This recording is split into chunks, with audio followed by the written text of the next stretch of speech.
Hey, Lord J. Walking into the backyard simply because I want to be on the move while I share this message with you.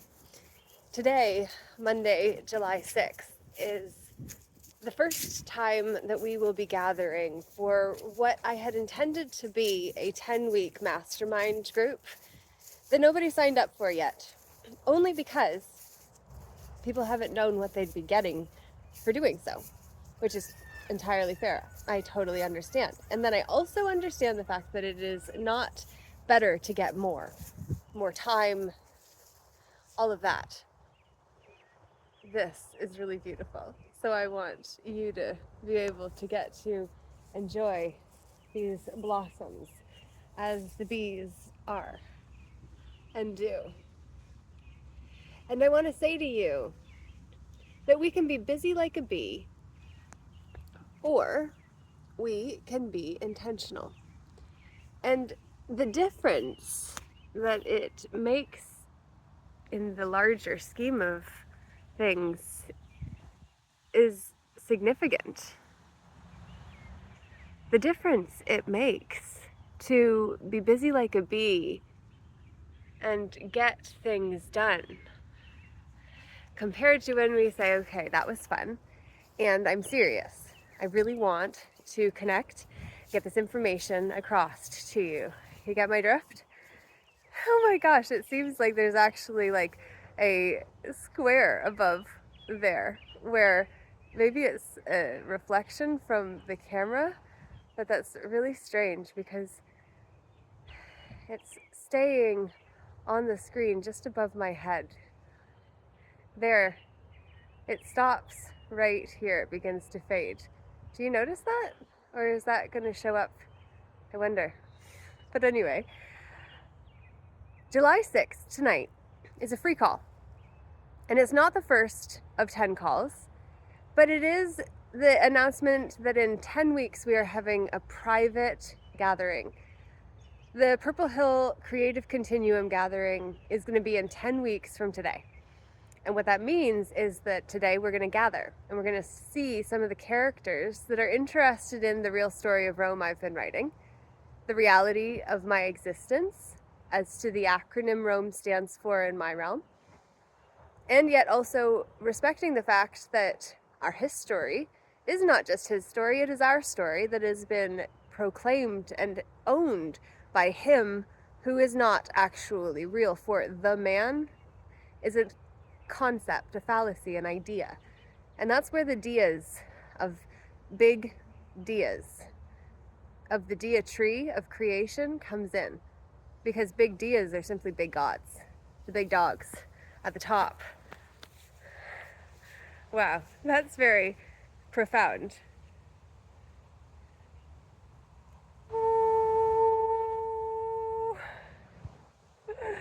Okay, but seriously, I would like to invite you to be part of what we can turn into a 4-week course, if better, or 6-week course, or just the ongoing mastermind for those that want to pay for more personalized time to consult about what we're actually doing in our private lives.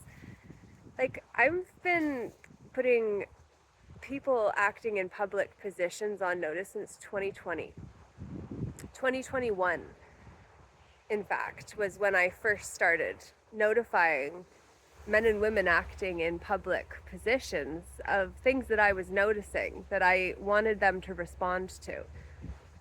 And many didn't, but some did actually. Many said that I didn't have the rights I was claiming, but I have those claims in the notices I sent and kept the originals of in order to be able to stand on, because I have standing as the first person in the story.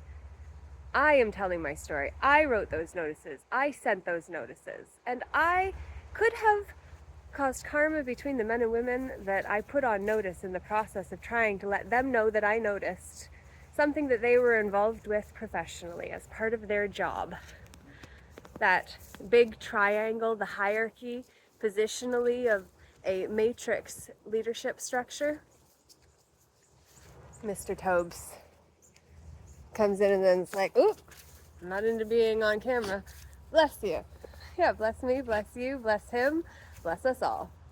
And let us actually come together and support one another in the up-leveling of our own personal practice, which is what the special act practice I'm so excited to be sharing with those that want to be part of the course that I will be offering, but that tonight I will let you know about. And we'll also have an opportunity to consciously network, because I think that is really important. Woodlawn. Oh, the Beltane Festival and the Maypole. I literally found what I wrote about the Maypole. Christina Abbott designed it, in fact. And then I was directly involved, so the Peaceful Inner Warriors United logo made it onto it too. But what's exciting is that it actually represents DNA and the weaving of the strands of the helix. So, yeah. We didn't do a ceremony this year, but next year we will, because we'll be closer and further into the process of disillusionment, breaking free from the illusion. And then this is where you get to where I wanted to show you, which says, the world is a better place because you exist. Your life carries great value. You are worthy of ease and support. You are loved. Can you see it? I can't see what you see. And you can't see what I see until I tell you, or you tell me. That is when we actually get to see the way the other thinks. And it matters. I used to have a belly button ring. From the time I was 13, I got it done. When I was 11, I did it myself, and my dad was like, okay, if you still want it when you're 13, I will take you. Just don't mutilate yourself anymore. So I waited until I was 13, and then he took me as promised. And I was grateful, because I loved it until I stopped wearing it, around the time when I lived in England. And I discovered the energetics of actually putting metal into not a meridian center, but an energy portal, an energy center, putting something not of me into me in order to look good for others to see, but they can't because I'm not showing it, so really it's just for me, but I don't need it. So I stopped wearing it a long time ago. Sometimes I put it back in, but anyway, I showed my belly button and now I've covered it, and I told you a big story about it, because stories are oftentimes where we get stuck because they're so time consuming. Well, the empowered storytelling method that I've been developing, which is really shifting from that whole empowered victim mode of, when you tried to bury me, you didn't realize I was a seed. And then I sprouted and bloomed into this glorious flower that now I can tell you what it looks like from up here. From that experience of lived experience, I can say what's what, who's who, why it matters. I can do that more objectively from a different vantage point than under the ground, from being buried, being victimized. It's a very, very different experience based on where we start our story. And the fact that if we get out of the story and we get closer to the center point of what actually happened, then we can find the nugget of gold for why it showed up in our life in the first place. What was it there to show us, to teach us, that version of us? That's the gold for each of us who hold traumatic experiences in our past. We're being asked to revisit them, to rehash them, to clear them, but how do you clear what you're still talking about? That's why somatic therapy is so powerful. It's important, I believe, which is why today is the first of 66 days in a sober somatic self-care practice. We're going to implement the special act practice for each of us, create one for ourselves. Finding what special acts we want to play in, which we want to star in. And then to create profiles or characters with our own lives that actually allow us to play that part. That is part of what we have an opportunity to do this summer.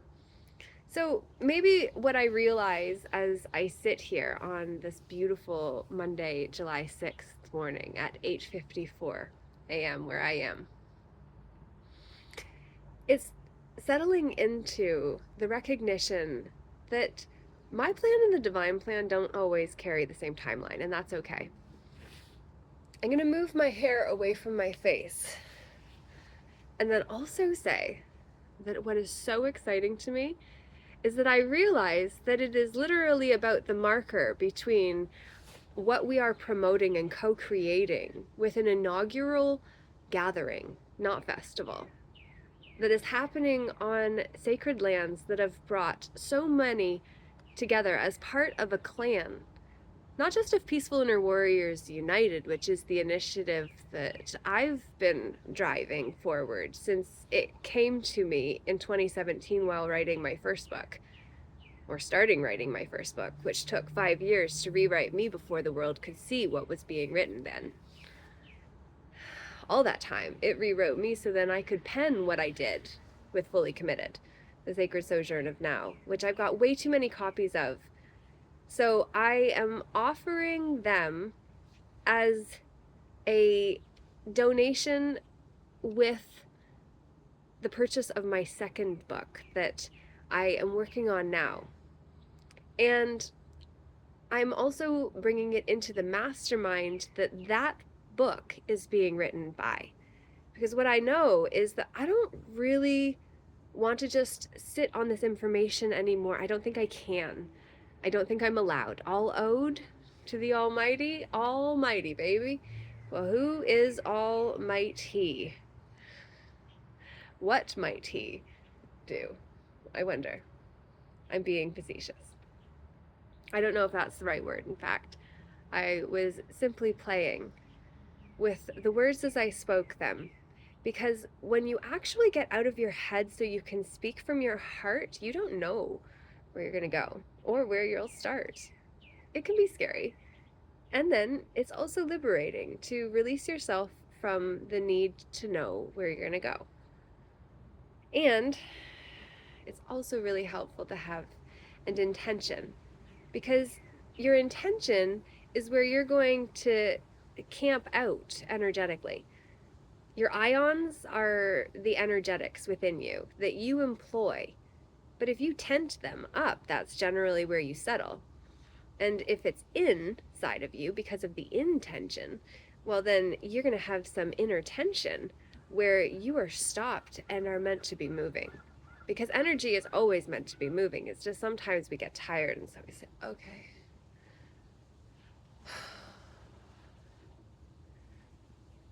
And we take space.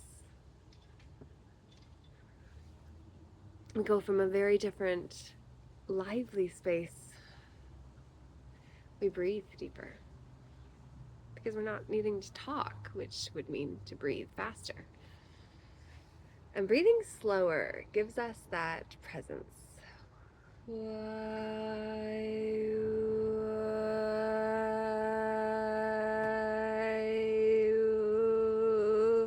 Toning. The tone of your body, the tone of your skin, the tone of your voice.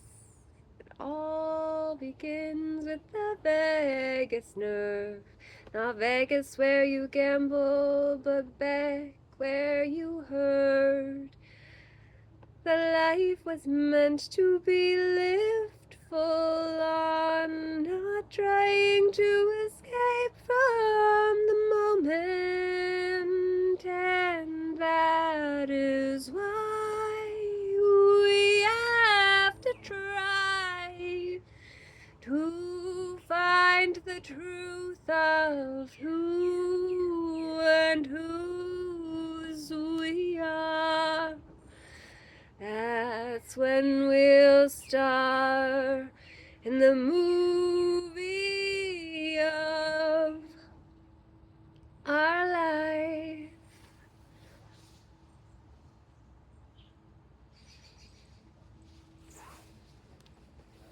And the others who will come in to do what they need to.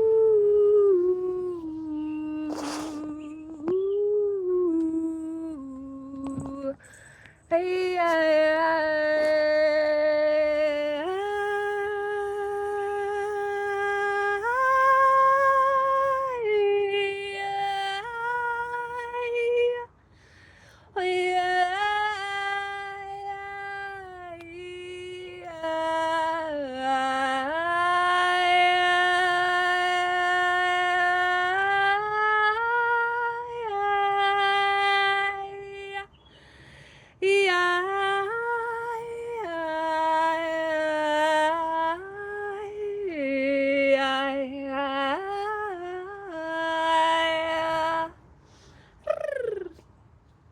settling the vagus nerve is actually a real gift to being present to your body, to your nervous system.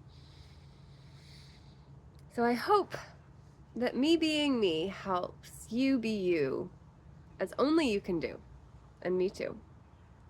So I hope to see you tonight at 8 o'clock. If you want to join, you'll need to be a subscriber to the Peaceful Inner Warriors United group. piwu.ca is where you can sign up to get emails from me in order to get the login to join the call live. We're keeping it private, and you do need to actually be part of us in order to do it, which means that if you want to join, then you've got to be real. You've got to show yourself.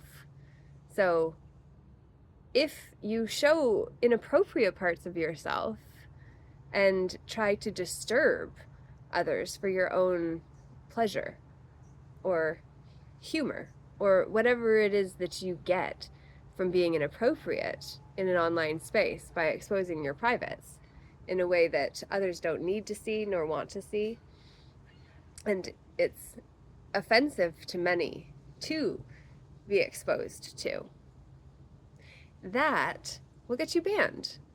And the cool thing is that with the Peaceful Inner Warriors United Guild that we're co-creating, by bringing together masters of crafts, our specified crafts, each of us in our own lane, what we have uniquely gotten good at over the years, that is what we will be able to bring to the guild, which is like the ultimate inner circle that we are co-creating. And the fun thing for me is that those who do wish to be inappropriate and show up in my space, my Zoom space, the gallery of Peaceful Inner Warriors United coming together to be ourselves, wholly in good company without threat, anyone that comes to be perverse or to disturb the group, us in it, will be removed and banned, just like in the Peaceful Inner Warriors United Assembly group on Telegram. There, if people share self-promotory stuff without context of a real person behind it who is offering something they perceive to be of value, which is a personal good that can be vended, essentially. Something that you are offering yourself from your heart center, as I am with the real story of Rome that I've been writing. That I can appreciate we may have different beliefs around, but so long as we can discuss information without taking it personally and making it a personal attack against one another, that is not okay. But sharing different things and being able to offer perspectives that may challenge the other without it being perceived as a personal assassination of character or an attack on our character because of how behaviors get confused with the person who does the behaviors. There's a difference between being and doing. And this is what we really need to get back to, which is why I'm going to be sharing about the House of Being, La Maison d'Être, in Dr. and Mrs. Vandertramp's house, and how that actually reflects the double entry booking trust system of the public, which is the lower half of our glass within High Rose Prism, another theory that I coined and created, and then get to share. And you can say whether you dare to follow it and use it as a common reference point or whether you don't, and that's okay.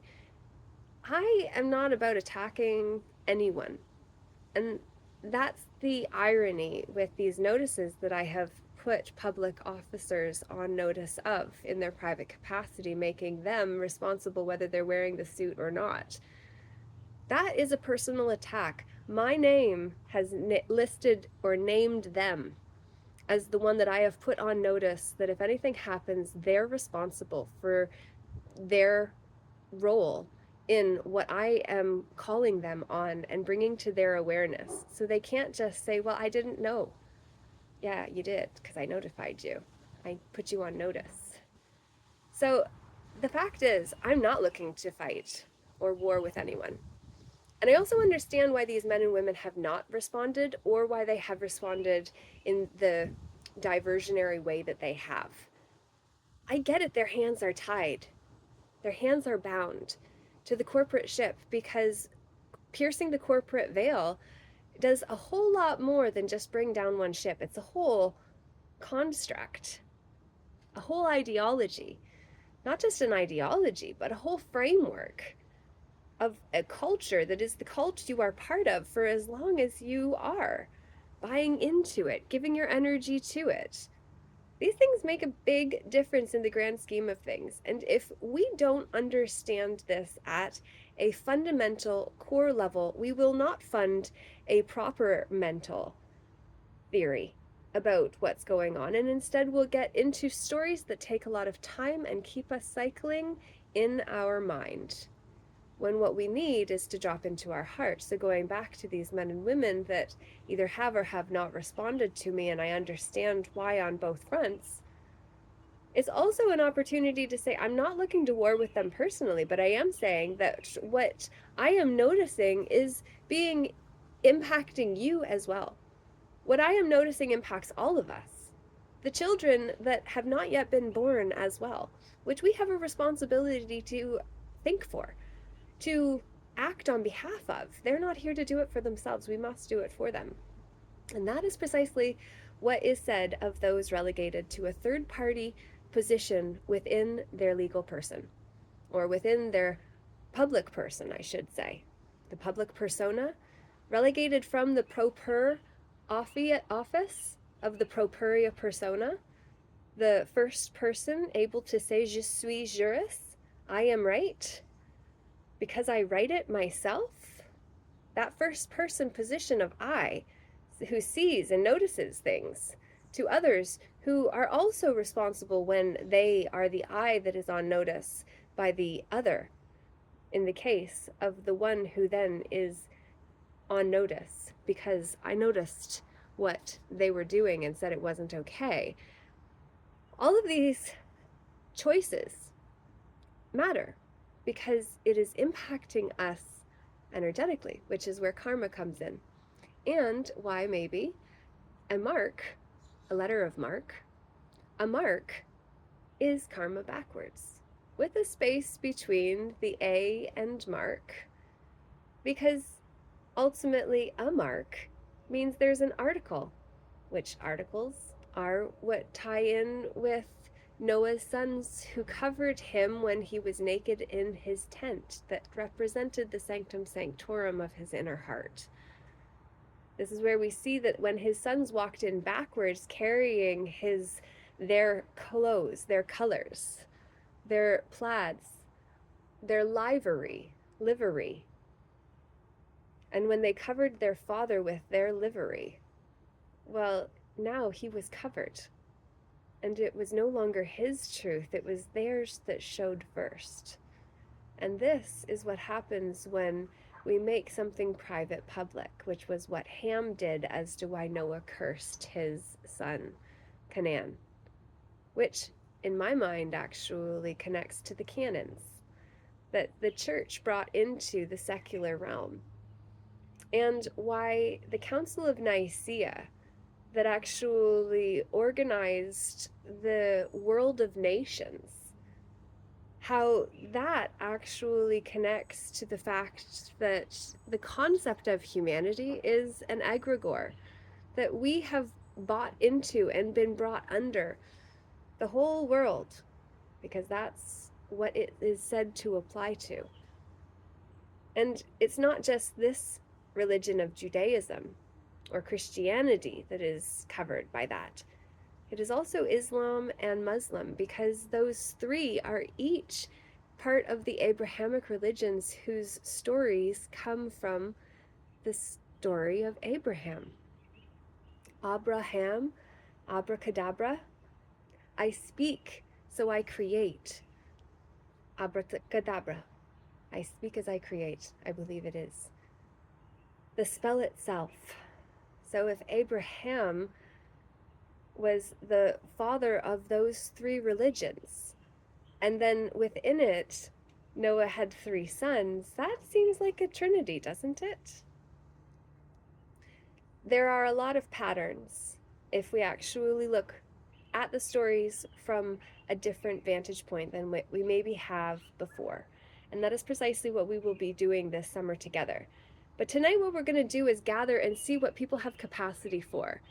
Because lack of enrollment is both a reflection of a poor marketing strategy, because I've been writing my second book, which will be content for those who wish to support me in getting this information out, learning it, and then also want to be artists who review it and then create a song about it, and then make it easier to get this information into the minds of the populace in a popular way. Did you know that Julius Caesar was actually the leader of the Populares faction? And that Crassus was actually, no, it was Pompey. Sorry, Crassus had already been killed when Pompey and Caesar's rivalry really came to a head, because they were part of the original triumvirate, which was basically where another three came together, pooled their resources, and then became a dominating force within the Roman Republic. Before it was the Republic, though. So when it was still under kingdoms, the 7 kingdoms, which had kings. And so it was said there would never be another king, which then when Julius Caesar defeated Pompey and then declared himself dictator for life. Dictator is not king, yet there is a paralleling. So we're going to get into all of this because it's what I've been delving into so far. I find it fun talking about this, even though I was never a history buff. Papa, he sat upstairs for hours just watching history. World War II, World War I, all the fighters, all of the killing, all of the propaganda. And it's crazy to think that Edward Bernays was actually used in order to sell a politician as a celebrity, and to create a different kind of mass hypnosis. They call it mass psychosis. When I went through my expanded state of awareness, it's notable to say, it was upon my leaving, my departure, when a diagnosis was required. What I was told was that I had had a psychotic episode with bipolar tendencies, because my emotions absolutely have fluctuated up and down as I have got scared as to how I support myself in a world that has been doing the opposite of what I am so passionate about moving away from. So yeah, I've gotten scared a lot of times in my life. And now I say I'm not scared. Now I say I am simply ready to do what it takes in order to bring forward the culture that is the cult we are part of because we chose to be.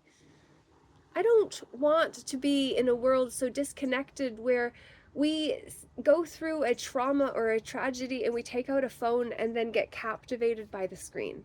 The Wizard of Oz was behind that screen, my friends. We don't need to be behind the screen. We are real. Socrates was killed for getting people to think about the difference between what is real and what is unreal. What has simply been overlaid onto reality to make us think that it is real, like a corporate reality. Can you you see the corporate reality? No, it's mental in nature, but we have made it into a two-dimensional paper version, counterfeit version of the 3D reality that we live in. 4D is mental, 5D is heart, 2D is paper, and 1D is the box that we check to say, I am that, and have to abandon all of this to fit in that. Are you kidding me? Why would I want to do that? Well, that's what the legal realm requires. The legal fiction requires. So, if this all resonated for you, then reach out to me and let me know that, please. Because I put a lot of energy out into the online ethers, and without response, it feels futile. And yet, futile the way to Rome. Futile the way home to. Home to our heart center. That's where we're going. That's what we got to get back to. Back into the moment, connected to our breath, back where we are, gathering what we left in not now moments that don't need to consume us any longer. We're ready to be home. It is time. Let this remind you to take a few moments to breathe. Like you're filling an ice cream scoop from the very bottom of the bucket in order to give yourself the very best. Go to the bottom and fill up instead of try to fill halfway down and then push down. Stop pushing, start pulling. Magnetism. That's what happens when we purify, when we get back so present that others can feel the energetic signature that our soul came here with. That energetic signature is how our soul signs our way, signs our place, where we are, how we are, what we are, embodied in a signature, energetically. So let's clean up ours. Let's get moving. Let's get the emotions moving. Let's dispel the legal fiction that made us think that we were anything other than we are, or just the diction. That is not what we are, no.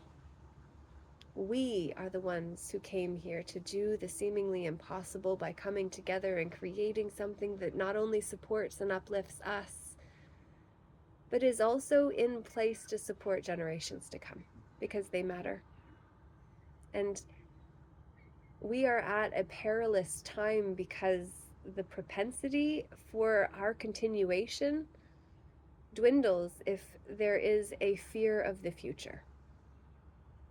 So we have a duty to ourselves and those that would come or could come to create a safe space for them to come into. This is our world. The www.url of an online reality space that overlays real life, so we think that an online space is as real as an offline space. This is offline, where I am, but ironically I'm sharing it online, where you are, watching me share what I am noticing in my real time, which is why tonight at 8 p.m. Eastern Standard Time, you are invited to join the Peaceful Inner Warriors United Round Table. That is not the name that it has been called before this moment, but it is a mastermind introduction, or that was what it originally was meant to be, but without any purchase of participation in the process. It is not happening as I had intended, though I recognize it does mark the fact we are 10 weeks from when our festival is taking place, and we want you part of it.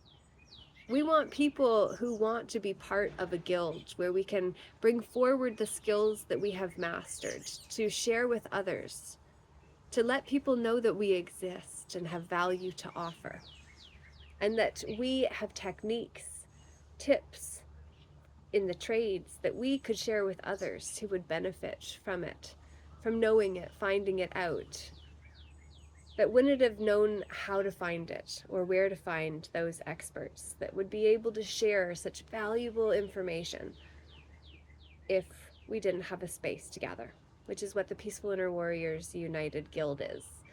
The PIWU Guild, Peaceful Inner Warriors United, gather here.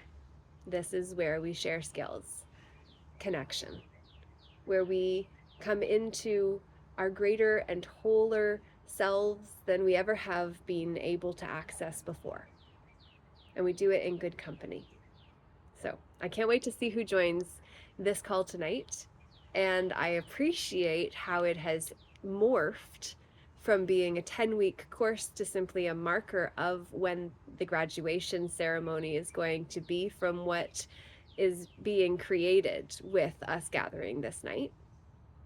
And I very much look forward to seeing the feedback in the comments below. So, have a great day. Namaste, namago for today.